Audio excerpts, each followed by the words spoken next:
दोस्तों, आज मैं जो कहानी शुरू करने जा रहा हूँ उसका टाइटल है सेगूर का निर्भक्षी। बहुत ही शानदार और रोमांचित करने वाली घटना है। आज इसका पहला एपिसोड है। मैं अभी ये तो नहीं कह सकता कि ये टोटल कितने एपिसोड में जाके ख़त्म होगी, लेकिन आप लोगों से इतना ज़रूर कहूँगा कि इस घटना को आप पूरा सुनिएगा, इसके सारे एपिसोड सुनिएगा, इसका आनंद उठाइएगा। आपको सच में बहुत मज़ा आएगा। यार, मैं एक बात और आपको बताना चाहता हूँ कि ये घटनाक्रम मैंने जिस किताब से लिया है वो मराठी भाषा में है। और यार, मैं हुआ कुमाऊनी आदमी, उत्तराखंड का। तो पहले मैं उस मराठी से उसको हिंदी में कन्वर्ट कर रहा हूँ, और फिर हिंदी हिंदी में कन्वर्ट करने के बाद में फिर आप लोगों के सामने से ला रहा हूँ, आप लोगों को सुना रहा हूँ। और ऐसे में अगर किसी जगह का नाम बोलने में मुझे कोई प्रॉब्लम हो तो आप लोग अवॉइड कीजिएगा, ठीक है ना। घटनाक्रम इधर उधर नहीं होना चाहिए। भले ही शब्द कुछ इधर उधर हो जाए वो चलेगा, लेकिन घटनाक्रम वही रहना चाहिए। विषय वस्तु नहीं बदलनी चाहिए, है ना। खैर, कहानी शुरू करने से पहले मैं शुक्रिया अदा करता हूँ संजय पीटर जी का। संजय जी, आप हमेशा अपना सहयोग उत्तरांचल डायरीज को देते आ रहे हैं। उसके लिए मैं और चैनल दोनों ही आपके बहुत शुक्रगुजार हैं। आप हमेशा से ही मेरे को बहुत सहयोग करते हैं, बहुत सपोर्ट करते हैं। थैंक यू कहने के लिए शब्द नहीं है। मेरी आंखों में पता नहीं क्यों जलन हो रही है। उम्मीद करता हूँ कि भविष्य में भी आपका प्यार और सहयोग ऐसे ही बना रहेगा। बहुत बहुत धन्यवाद मित्र। पता नहीं क्या हो गया है, बहुत जल रही है, पानी आ रहा है बहुत। खैर, हम चलते कहानी में यार। दोस्तों, दक्षिण भारत के विख्यात जो नीलगिरी पर्वत, जिन्हें अंग्रेजी में ब्लू माउंटेन्स कहा जाता है, यानी नीले पर्वत, ये तो आप जानते ही हैं। और इन्हीं पर्वतों की उत्तर पूर्वी ढलान पर बसा है सेगूर। सेगूर नाम का एक कस्बा। मैं जिस कालखंड की बात कर रहा हूँ, जिस घटना को सुना रहा हूँ, उन दिनों सेगूर जो है एक छोटा सा गांव हुआ करता था। अब तो काफ़ी विकसित और काफ़ी बड़ा क्षेत्र है। नीलगिरी की ये पहाड़ियाँ अपने सौंदर्य और ठंडी जलवायु के लिए पहचानी जाती हैं। इनके टॉप पर समुद्र तल से कोई करीब 7,500 फुट की ऊंचाई पर बसा है उटकमंड, जिसे आजकल लोग ऊटी के नाम से जानते हैं। पूरी दुनिया में इसे एक प्रसिद्ध फेमस हिल स्टेशन के रूप में पहचाना जाता है, काफ़ी फेमस है। इसे लोग पर्वतों की रानी भी कहते हैं। मतलब ये काफ़ी वेल नोन डेस्टिनेशन है टूरिज़्म के पॉइंट ऑफ व्यू से। सभी लोग जानते हैं, ऊटी नाम कौन नहीं जानता है। देश विदेश से पता नहीं कितने हज़ारों टूरिस्ट यहाँ आते हैं। अच्छा, ऊटी की जलवायु कुछ ऐसी है कि यहाँ जैसे इंग्लैंड में हर तरह की सब्जियाँ और फल उग जाते हैं, उसी तरह से यहाँ पर भी सब उगाए जा सकते हैं। इसके अलावा यहाँ दूर दूर तक ऊंचे ऊंचे नीलगिरी पेड़ों की हरियाली भी काफ़ी फैली हुई है। फर और पाइन के पेड़ों की भीनी भीनी खुशबू, हवा में घुला नीलगिरी का सौंधापन, और मस्त मस्त ठंडी हवाएं, ये सब मिलकर ऊटी की हर यात्रा को जो है ना एक यादगार अनुभव बना देती हैं। ऊटी से निकलते ही करीब 12 मील लंबा एक घाट का रास्ता शुरू हो जाता है, जो ढलुआ है, मतलब ढलान पे है और जगह जगह पे मोड़ लेता हुआ है, जैसे पहाड़ों पे होता है उसी तरह से ये सेगूर गांव की तरफ जाता है। रास्ते के कुछ हिस्से इतने चढ़ाई वाले हैं कि वहाँ से केवल जो है ना वो जो बड़े हैवी, बड़े पावरफुल जो इंजन वाली जो कारें या गाड़ियाँ होती हैं वही गुजर सकती हैं। हल्की फुल्की गाड़ियाँ तो उस पर चढ़ ही नहीं सकती हैं। सेगूर से ये रास्ता दो भागों में बढ़ जाता है। एक रास्ता तो उत्तर पश्चिम की ओर मुड़ जाता है, जहाँ बहुत घना जंगल है, और यही जो रास्ता है ये मानवहल्ला और मसनीगुडी जैसे गांव से होकर आगे बढ़ जाता है। फिर ऊटी और मैसूर को बेंगलोर से जोड़ने वाला जो मेन रूट है उससे मिला देता है। इसी रास्ते पे तिपाकड्डू नाम की एक ये अपनी फॉरेस्ट की है, वन विभाग की जो एक चौकी भी है, एक वन विभाग की चौकी भी है इसी जगह पर।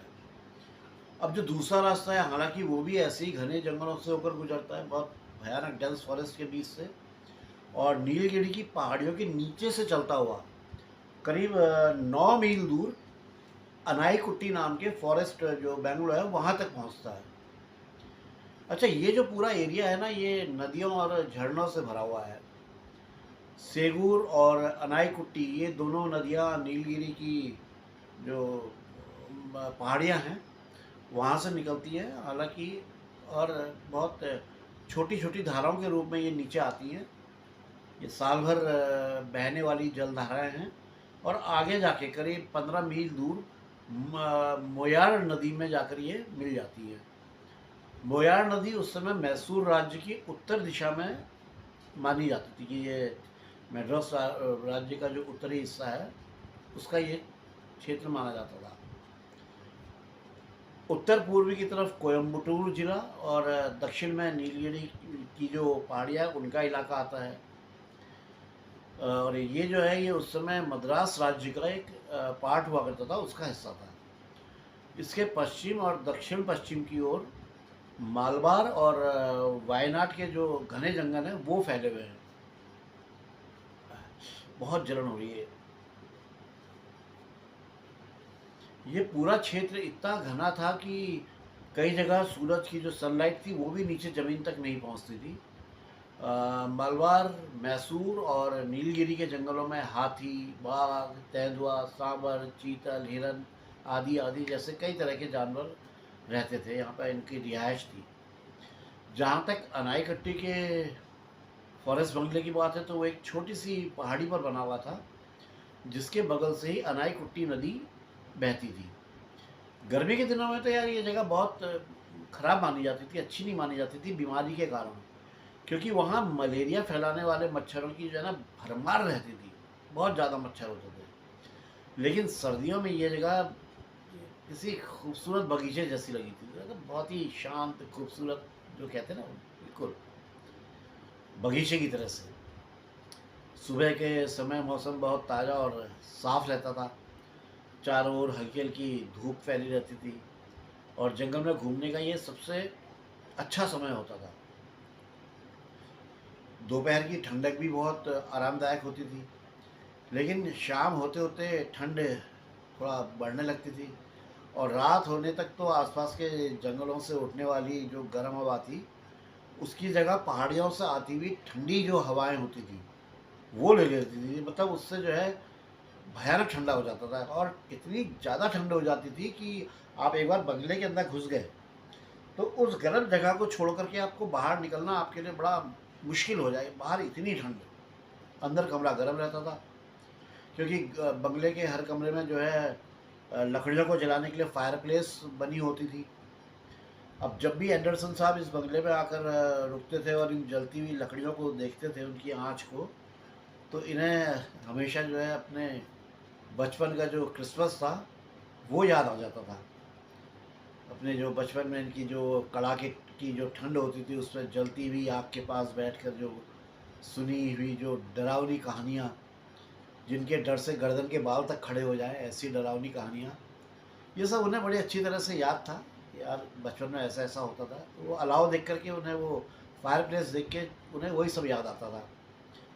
जब एंडरसन साहब रात में गर्म रजाई लपेटे नींद में होते थे तब बंगले के पास के जंगल से किसी हाथी की चिगाड़ या कभी किसी बाघ की दहाड़ या तेंदुए की कोई दहाड़ हो तो वो भी सुनाई देती थी और तब एहसास होता था कि बॉस, ये कोई आरामगाह, कोई 5 स्टार जगह नहीं है, बल्कि असली जंगल है, और वो भी जो है पूरी तरह से जागृत जंगल।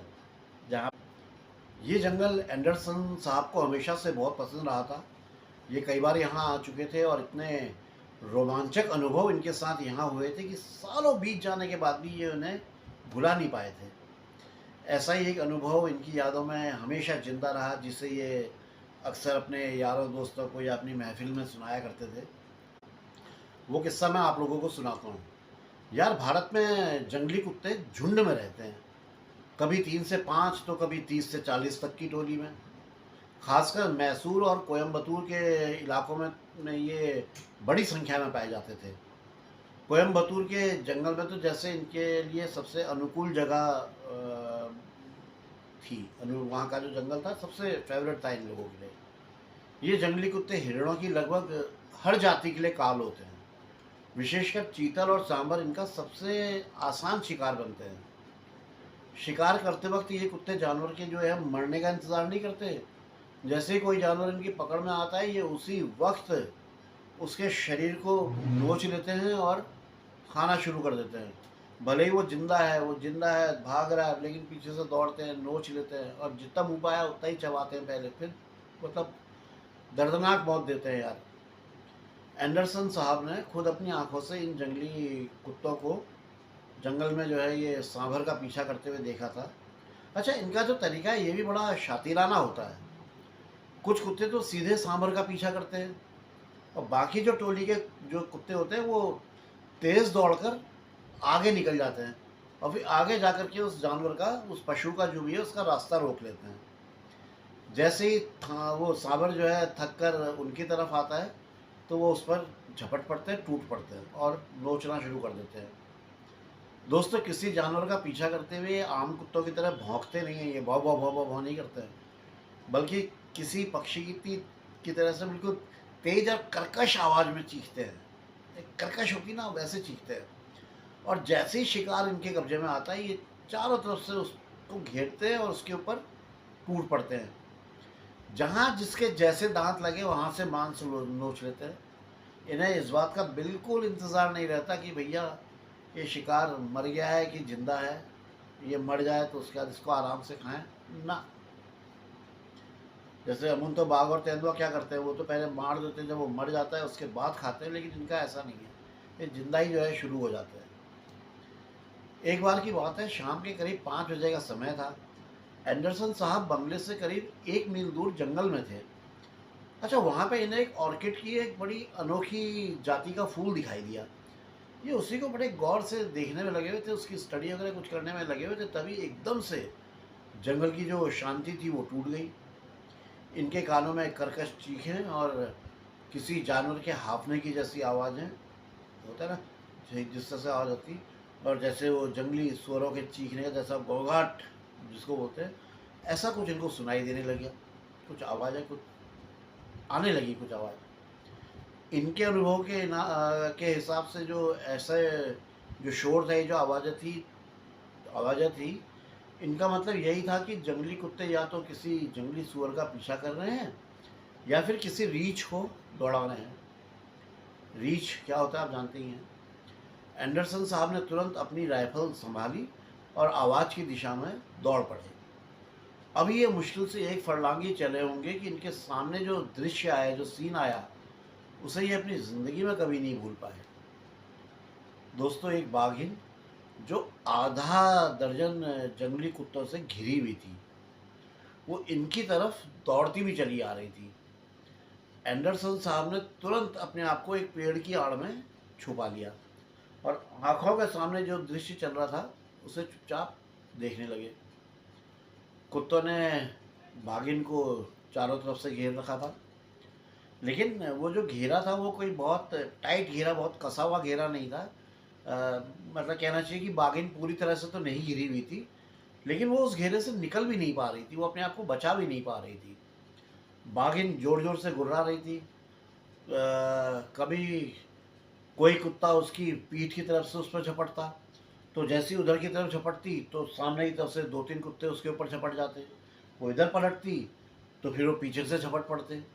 तो मतलब कुत्तों ने उसे बहुत बुरी तरह से, क्या कहना चाहिए, वो परेशान कर दिया था।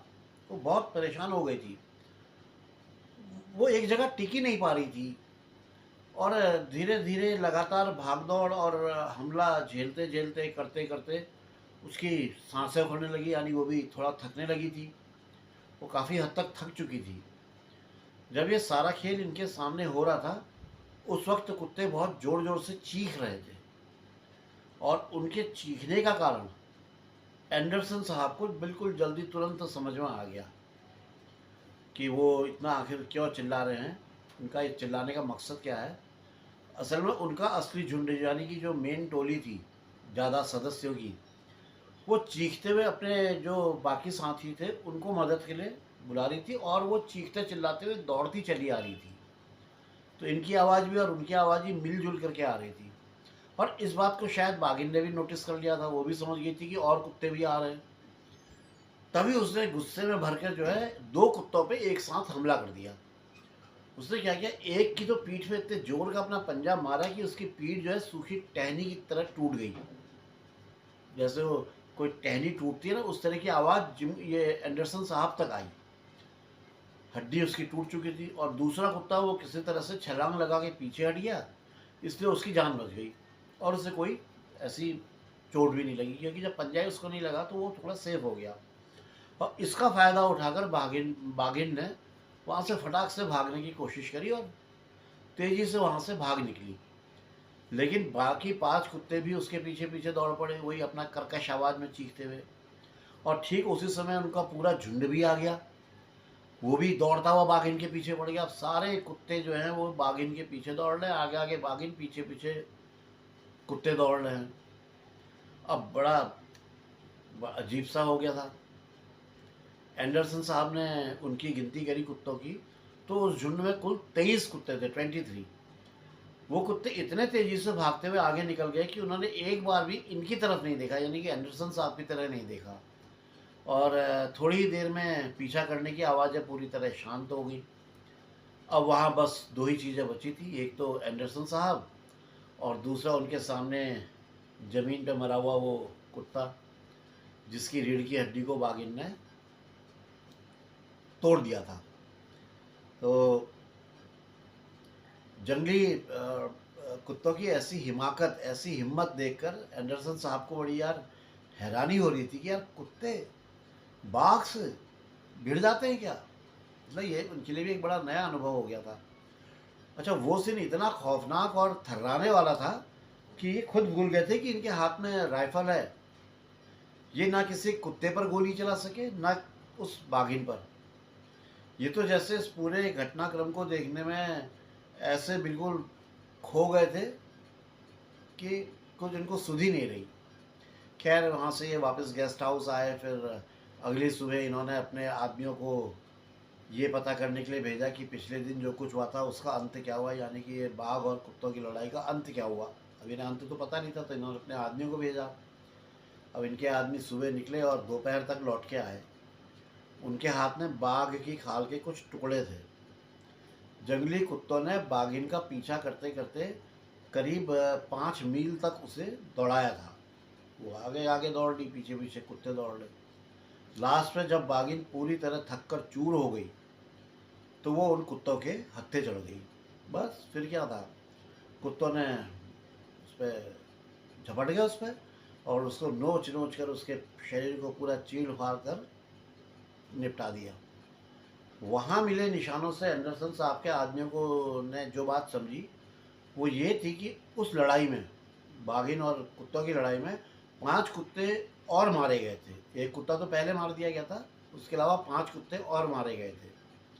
लेकिन इसके बाद जो बचे हुए कुत्ते थे उन्होंने ना सिर्फ बाघिन को खाया, बल्कि जो अपने उनके साथी थे जो मारे गए थे उनको भी खा गए थे। यानी कि उन 5 कुत्तों को भी खा गए थे। छठा तो अलग पड़ा हुआ था, जो 5 वहाँ पर पड़े हुए थे उनको भी निपटा दिया था। चलिए अब ज़रा उस इलाके के लोगों से भी थोड़ा बहुत परिचय हो जाए, है ना, वहाँ के कौन लोग थे, कौन वहाँ रहते थे। दोस्तों, इस जंगल वाले इलाके में मुख्य रूप से 3 स्थानीय जातियाँ बसी हुई थी। सबसे पहले बडगा लोग, ये उन मुसलमान आक्रमणों के दौरान मैसूर में आ गए थे जो उत्तर दिशा से आए थे। और बाद में ये लोग बड़े ज़मींदार बन चुके थे, इनके पास बहुत सी ज़मीनें थी और गाय भैंसों के बड़े बड़े झुंड उन लोगों के पास हुआ करते थे। ये रईस हो गए थे, ज़मींदार हो गए थे। दूसरे थे केसवा लोग, जिनकी संख्या सबसे कम थी, सॉरी सबसे ज़्यादा थी केसवा लोगों की, लेकिन ये बहुत ही गरीब हुआ करते थे और बडगा लोगों के खेतों में मजदूरों की तरह से काम किया करते थे, या फिर गाय भैंसों को चराने के लिए जंगल में ले जाने का काम यही लोग करते थे। तीसरे नंबर में आते थे कुरुम्बा लोग, एक तीसरी जनजाति थी कुरुम्बा लोग। इनकी संख्या बहुत कम थी, लेकिन ये उस इलाके के सबसे पुराने और असली बाशिंदे माने जाते थे। जो रियल वहाँ के जो रहने वाले थे वो यही लोग माने जाते थे। ये लोग जंगलों में ही रहते थे और जड़ी बूटियाँ, फल, शहद और छोटे मोटे जानवर और पक्षियों के शिकार से ही जो है इनका जो है गुजारा चल जाता था। इनका वही मेन काम था। कोयम्बटूर ज़िले में पाई जाने वाली शोलागा और सालेम ज़िले की पुजारी जातियों की तरह ये कुरुम्बा लोग भी सचमुच में जंगल के बेटे कहलाने के लायक थे, क्योंकि जंगल में ही अपना सारा जीवन बिताने के कारण इन लोगों को शिकार और जानवरों के निशानों को पहचानने की जो महारत हासिल थी, वो अपने आप में एक अलग ही थी, वो अल्टीमेट थी। तो दोस्तों, अब जब इस पूरे इलाके का थोड़ा बहुत परिचय हो गया, तो आइए अब सीधे चलते हैं अपनी असली कहानी की ओर, जिसका नाम है सेगूर का नरभक्षी। हम अब उस कहानी को शुरू करते हैं। दोस्तों, लोगों का मानना था कि ये नरभक्षी बाघ कभी साइलेंट वैली नाम की जगह से आया था। साइलेंट वैली जो मलबार और वायनाड जिलों के बीच घने जंगलों में बसी थी और नीलगिरी पर्वत के दक्षिण पश्चिमी ढलानों के नीचे तक फैली हुई थी। और वहीं सेगूर का इलाका, जहाँ से बाघ का आतंक शुरू हुआ था, नीलगिरी की उत्तर पूर्वी तलहटी में पड़ता था। जो उत्तर पूर्व की तरफ की जो तलहटी थी वहाँ पड़ता था। ये दोनों इलाके एक दूसरे के ठीक उल्टी दिशा में थे, एकदम अपोजिशन में थे। वैसे तो साइलेंट वैली के जंगलों में हाथियों और गैंडों की संख्या बहुत ज़्यादा थी, ज़्यादा नहीं बहुत ज़्यादा थी, लेकिन बाघों की जो संख्या थी वो बहुत कम थी। कुछ साल पहले वहाँ एक नरभक्षी बाघ ने कुछ घटनाएं करी थी, कुछ लोगों को मारा था, लेकिन धीरे धीरे वो पूरी तरह बंद हो गई थी। शायद वो वहाँ से चला गया था, जो भी रात बहरहाल वो बंद हो गई थी। फिर अचानक गोडालूर, मसनीगुडी और सेगूर और अनाईकुट्टी जैसे इलाकों में एक एक करके नरभक्षी की खबरें आने लगी। कभी वहाँ, कभी वहाँ, कभी वहाँ, कभी वहाँ, कभी वहाँ, मतलब हर जगह से खबरें आने लगी। और इस बात की आशंका होने लगी थी कि शायद ये वही बाघ था जिसने साइलेंट वैली छोड़ दी थी। अब साइलेंट वैली छोड़ दी, लेकिन सवाल फिर वही था। जो बाघ साइलेंट वैली जैसी विशाल, शांत और सुरक्षित जंगल का रहने वाला था, वो इतनी दूर नीलगिरी की पहाड़ियों का चक्कर लगाकर इस इलाके में क्यों आ गया था भाई? वो ऐसा क्या कारण था कि वहाँ से छोड़ के यहाँ आ गया था? ये सवाल बना हुआ था। अब गर्मियों का आधा मौसम बीत चुका था यार। तब उस बाघ की गतिविधियाँ भी और तेज हो चुकी थी। एंडरसन साहब के वहाँ पहुँचने से पहले उस बाघ ने सेगूर में एक आदमी को मार डाला था, और उसी हफ्ते के अंत में अनाईकुट्टी में एक दूसरा आक्रमण भी कर दिया था। वो शायद किसी महिला के ऊपर किया था। इस बार जो व्यक्ति मारा गया था वो केसवा जनजाति का एक सीधा साधा चारवाहा था, जो अनाईकुट्टी से करीब 2 मील नीचे नदी के किनारे अपने मवेशियों को चराने के लिए गया हुआ था। उसके मवेशियों में वो ढेर सारी गायें थी, बैल और भैंसे थे। वो इस इलाके में जो वो फैला हुआ क्षेत्र था उस पर घास चर रहे थे। खुला हुआ मैदानी सा एरिया था, उस पर घास चर रहे थे। तभी उस बाघ ने अचानक उस चारवाहे के ऊपर हमला करके उसे दबोच लिया, पकड़ लिया। और ये हमला इतना अचानक हुआ कि बेचारे चरवाहे को संभलने तक का मौका नहीं मिला। संभलना छोड़ो, आवाज़ तक निकालने का मौका नहीं मिला। बाघ उसे खींच कर ले जाने लगा अपने साथ। मगर तभी कुछ ऐसा हुआ जिसने पूरा गांव वालों को हैरान कर दिया। जो भैंसे वहाँ चर रहे थे, उन्होंने शायद ये हमला होते हुए देख लिया। वैसे तो वो पूरी तरह पालतू नहीं थे वो भैंसे, फिर भी वो बेहद सतर्क और सजग थे। कोई भी अजनबी व्यक्ति या अलग पोशाक में या कोई अलग सा दिखने वाला अगर लोगों के सामने आ जाता था या उनको दिख जाता था, तो वो तुरंत उस पर आक्रमण करने के लिए उसके पीछे पड़ जाते थे। मतलब पूरी तरह से पालतू नहीं हुए थे। उन्हें शायद ये एहसास हो गया था कि उनका रखवाला किसी खतरे में है। अब उन्होंने क्या किया, वो सब एक साथ जमा हुए और उस बाघ के ऊपर टूट पड़े अपने मालिक को बचाने के लिए।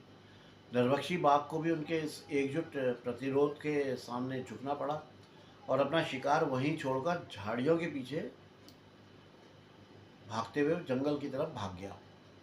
उस रात ना तो वो चरवाहा लौटा, ना ही भैंसें और ना दूसरे मवेशी। सुबह के समय कुछ गांव वाले उन्हें खोजने के लिए निकले, ढूंढने के लिए कि भाई ढूंढा जाए कहाँ है आखिर। तो एक जगह पर उन्हें चारवाहे का शव पड़ा हुआ मिला, और उसके चारों तरफ भैंसे जितने थे वही थे, वही अपना चुपचाप घास चर रहे थे। उन भैंसों ने उस चारवाहे के चारों तरफ अपना डेरा डाला हुआ था। शायद वो बाघ को दोबारा लौटने के लिए रोकने के लिए उन्होंने ये सब किया हुआ था। उन्होंने सोचा कि यार बाघ ना आ जाए, इसको ले ना जाए, तो इसको बचा के रखो। वो उसके चारों तरफ डेरा डाल के बैठे हुए थे या घास चर रहे थे। एंडरसन साहब ने जब उस जगह का मुआयना किया तो वहाँ की हर निशानी, बाघ के पंजों के हल्के निशान, मवेशियों के खुरों से बनी हुई खरोंचें ज़मीन में जो पड़ गई थी, और जो वो शव था उसकी हालत, सबने मिलकर इन्हें ये पूरा घटनाक्रम साफ साफ समझा दिया। लेकिन असली बात तो ये थी कि अब ये बाघ ना सिर्फ डर फैलाने लगा था, बल्कि दिन दहाड़े खुले मैदान में हमला भी करने लगा था। वो किसी भी जगह, किसी भी वक्त, किसी भी आदमी को अपना शिकार बनाने लगा था। मतलब अब उसके लिए शिकार करना एक खेल हो गया था। और यही बात एंडरसन साहब के लिए सबसे एक बहुत बड़ी, सबसे बड़ी चुनौती बन गई थी यार। अब ये तो मतलब इतना नीडर हो गया कि अब ये जहाँ तहाँ जैसे तैसे उठा ले जा रहा है। सेगूर में एक हफ्ता पहले जिस महिला की जान गई थी, वो तो अपना घड़ा लेकर अकेले ही नदी के किनारे पानी भरने के लिए गई हुई थी, जैसे सामान्य रूप से हमेशा जाती थी। उस दिन भी गई हुई थी। और वहीं बाघ ने कहीं घात लगाई हुई थी। जैसे ही बाघ ने उस महिला को देखा तो उसने उसके ऊपर छलांग लगाई और उसे दबोच लिया। उस बेचारी का घड़ा वहीं टूट कर बिखरा पड़ा हुआ था। नदी के किनारे की नरम मिट्टी में बाघ के पंजों के गहरे निशान थे, थोड़े से खून के धब्बे, और उस महिला की फटी हुई साड़ी और झाड़ियों में उलझे हुए उसके बाल। बस यही कुछ चीज़ें थी जो उस भयानक घटना की गवाही दे रही थी कि हाँ, इस जगह पर ये घटना घटी है। एंडरसन साहब उस जगह को ध्यान से देखने लगे। इन्होंने उस जगह के हर निशान को नापा और समझने की कोशिश करने लगे। खासकर सेगूर में, जहाँ मिट्टी के पंजों के निशान बिल्कुल साफ साफ दिख रहे थे। इन्हें ये अंदाज़ा हुआ कि वो जो बाघ है साइज में कोई बहुत बड़ा बाघ नहीं है, बल्कि वो थोड़ा छोटा है, लेकिन काफ़ी यंग और तंदुरुस्त है। जवान है, तंदुरुस्त है, थोड़ा छोटा है। जो जानकारी अब तक इनके हाथ लगी थी उससे इतनी बात तो साफ हो गई थी, बाघ जो है सेगूर और अनाईकुट्टी के बीच करीब जो वो 10 मील का रास्ता था, उसे ये बार बार तय कर रहा था, बार बार इस रूट पर निकल रहा था। और ख़ासकर सड़क के किनारे उसके पंजों के बहुत सारे निशान इन्हें मिल रहे थे, एंडरसन साहब को दिख रहे थे कई जगह पे। अब एंडरसन साहब ने सोचा कि यार कहीं ना कहीं से तो शुरुआत करनी ही होगी। तो उन्होंने उस सड़क पर कुछ खास जगहें चुनी और फिर ये तय किया कि कुछ रातें ये जो है उन जो वो चुनी हुई जगह हैं उन्हीं पर बैठकर ये बिताएंगे। अगर कहीं इनको दिख गया टाइगर, मैनीटर, तो उसे शूट कर देंगे। फिर आगे क्या हुआ वो एक बड़ी लंबी और बड़ी थकाऊ उबाऊ कहानी है, तो उसको बताने की कोई ज़रूरत है नहीं। बस आप इतना समझ लीजिए कि पूरा एक हफ्ता इसी तरह से बीत गया। ये जगह पर बैठते रहे रोज़, लेकिन कुछ नहीं हुआ। हफ्ता पूरा बीत गया, लेकिन बाघ कहीं नज़र नहीं आया। सातवीं रात एंडरसन साहब सेगूर से 1.5 मील दूर एक पेड़ पर चढ़कर बैठे हुए थे। फिर अगली सुबह ये वापस अनाईकुट्टी, जो उनका फॉरेस्ट बंगलो था, वहाँ लौट कर आ गए 8वें दिन, ठीक है। और वहाँ पहुँचते ही इन्हें एक खबर मिली कि नीलगिरी की तलहटी में करीब 4 मील दूर एक चट्टानी इलाके में मधुमक्खी के जो है सैकड़ों छत्ते हैं। और वहाँ कुरुम्बा जनजाति का एक आदमी सुबह सुबह शहद इकट्ठा करने के लिए गया था, लेकिन वो लौट कर नहीं आया। वो सुबह निकल गया था लेकिन वो आया नहीं है अभी तक।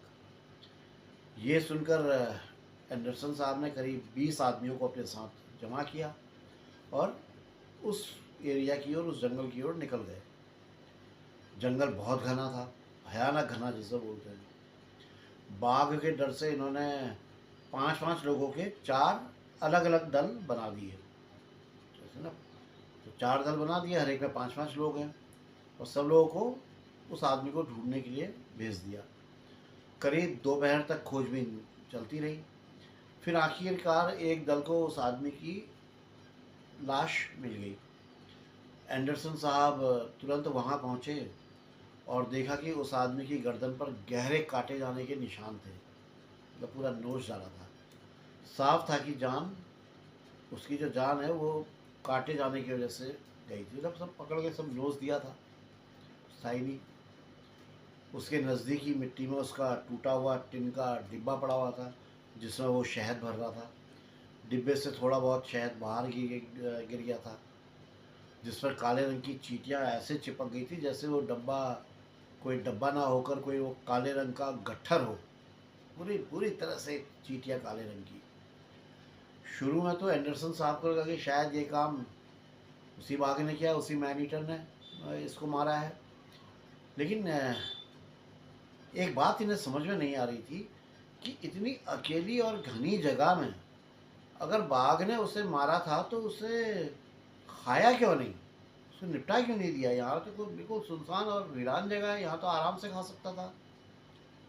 तो इस सवाल का जवाब जानने के लिए इन्होंने चारों तरफ के निशान खोजने शुरू कर दिए, आसपास का एरिया देखना शुरू कर दिया, और कुछ ही देर में इन्हें समझ में आ गया कि ये शिकार किसी बाघ ने नहीं किया था, क्योंकि वहाँ की जो ज़मीन में इनको जो निशान दिखे थे वो बिल्कुल इंसानों के जैसे थे, जैसे इंसानों के निशान होते हैं ऐसे थे।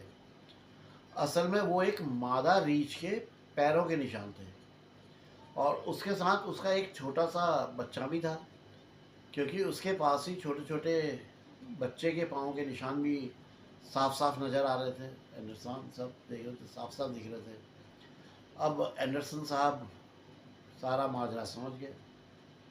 जिसे पहले ये बाघ का हमला समझ रहे थे, जिसको कि समझा जा रहा था कि बाघ ने इसे मारा है, वो असल में बाघ ने नहीं, एक मादा रीछ का हमला था, और शायद उसने अपने बच्चे की सुरक्षा के लिए इसके ऊपर हमला किया होगा। वो सुरक्षा के लिए बच्चे को सेव करने के लिए हिंसक हो गई होगी, और इसको उसने निपटा दिया। उस वक्त मादा रीछ के पंजों के साथ साथ उसके, मैंने बताया ना, छोटे बच्चों के निशान भी थे जो मट्टी में साफ साफ दिख रहे थे। या तो वो रीछनी अपने बच्चों के साथ वहाँ पर लेटी हुई थी, या फिर शायद वो दोनों उस नाले को पार कर रहे होंगे, और उसी समय शहद की तलाश में भटकता हुआ वो कुरुम्बा युवक अचानक उसके सामने आ गया होगा। अब जैसे ही एकदम से सामने आया होगा तो कुछ भी हो सकता है। अब रीछ कैसे, कब और क्या करेगा, इसके बारे में कोई कुछ नहीं कह सकता है। इसके बारे में किसी को कुछ नहीं पता रहता है, और शायद उनमें, रीछों में सुनने और देखने की शक्ति भी कम होती है। सूंघने की तो काफ़ी होती है, लेकिन देखने और सुनने की, इसलिए वो इंसान की मौजूदगी को बिना जाने भी कई बार उसके बहुत नज़दीक तक पहुंच जाते हैं। और जब कभी ऐसा अचानक हो जाए तो रीछ या डर घबराहट से जो है ना, बहुत ज़्यादा अग्रेसिव हो जाते हैं और बिना किसी चेतावनी के हमला कर देते हैं, क्योंकि अपनी जान सबको प्यारी है। जंगल का उसूल ही है भैया, खुद को बचाना है तो दूसरे को मार दो। लेकिन उस दिन भी कुछ ऐसा ही हुआ होगा। वो मादा रीछ अपने बच्चे के साथ वहीं कहीं होगी, और अचानक अपने सामने किसी इंसान को देखकर वो एकदम से हड़बड़ा गई होगी, या फिर उसे अपने बच्चे की चिंता होने लगी होगी। उसे लगा होगा कि ये आदमी जो भी आ रहा है, ये इसके बच्चे को उस आदमी से खतरा हो सकता है, और उसने दौड़कर उस आदमी पर हमला करके उसके गले को पकड़ लिया अपने दांतों से, और पूरा नोच डाला, मतलब पूरा खींच लिया, काट डाला पूरी तरह से। तो ये एंडरसन साहब का आइडिया, ये इनको लग रहा था। एंडरसन साहब को ये साफ साफ समझ में आ गया था कि वो हमला किसी शिकार के लिए नहीं, बल्कि अपने बच्चे को बचाने की भावना से किया गया था। इससे होता ऐसा नहीं था कि इस आदमी को मार के खाना है, अपने बच्चे को सेव करना था, वो उसने कर लिया।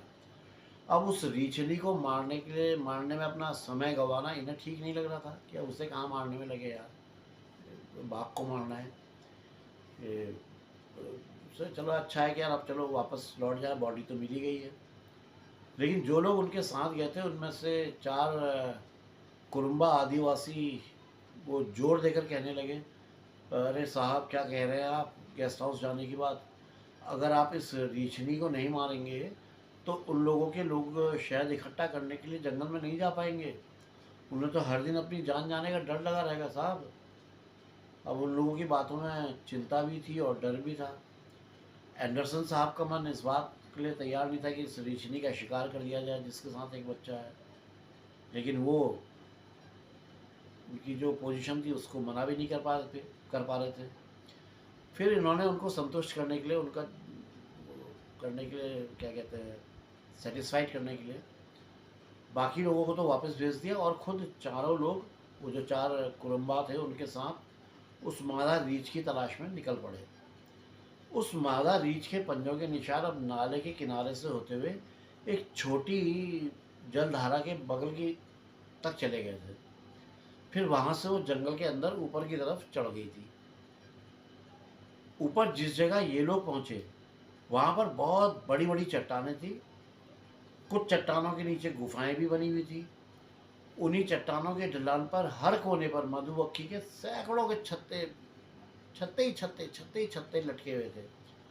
कुछ छत्ते तो इतने बड़े थे कि उनकी लंबाई 5 फुट से ज़्यादा, चौड़ाई 3 फुट से ज़्यादा और मोटाई 1 फुट से भी ज़्यादा थी। अब ये लोग एकदम कठिन और एकदम पथरीली ज़मीन पर चल रहे थे। एंडरसन साहब के बिल्कुल समझ में नहीं आ रहा था कि वो रीछनी आखिर गई तो यार, आखिर गई कहाँ, वो कहाँ गायब कहाँ हो गई।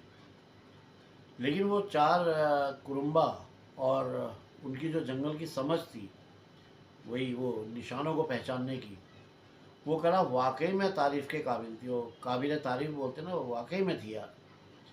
करीब 2 घंटे तक वो लोग पहाड़ पर चढ़ते उतरते, कभी गहरी घाटियों से निकलते तो कभी पहाड़ी के दर्रों में जो पगडंडियाँ होती हैं उन डंडियों से गुजरते।